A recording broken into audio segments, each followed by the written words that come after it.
Bonjour à toutes et à tous. Je vais vous parler donc de l'adaptation que j'ai faite du roman de Stendhal, Le Rouge et le Noir.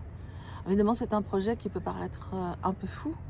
Adapter un tel roman d'abord par sa longueur et puis par sa réputation, j'allais dire que c'est notre classique des classiques.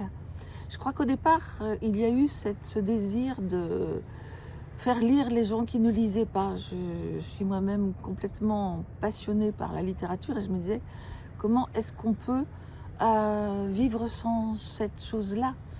Et c'est ma grande foi dans le théâtre, je crois, qui m'a poussée à le faire. C'est-à-dire que je pensais que les mots de Stendhal, incarnés par des acteurs, leur passion, leurs doutes, leur rage, portés par des corps, portés par des voix et portés par des acteurs, pouvaient être une belle porte d'entrée à la littérature. Alors, au départ, c'est un fait divers.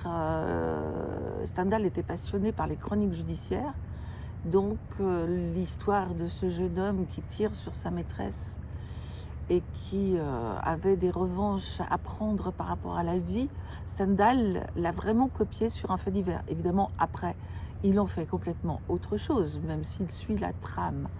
Et ce qui m'a particulièrement intéressée, je crois, c'est dans la modernité que je vois moi dans ce roman-là, c'est le thème du transfuge de classe. Hein. J'allais dire que c'est presque un précurseur de Annie Ernaux ou Édouard Louis, dans l'idée que ce jeune homme qui est poussé par une ambition dévorante l'est parce qu'il pense qu'il n'a pas la place qu'il désire dans la vie et que ça n'est pas juste. Donc il y a ce côté transfuge de classe qui est très très présente dans cette mise en scène et qui lui rend, je trouve, toute sa modernité.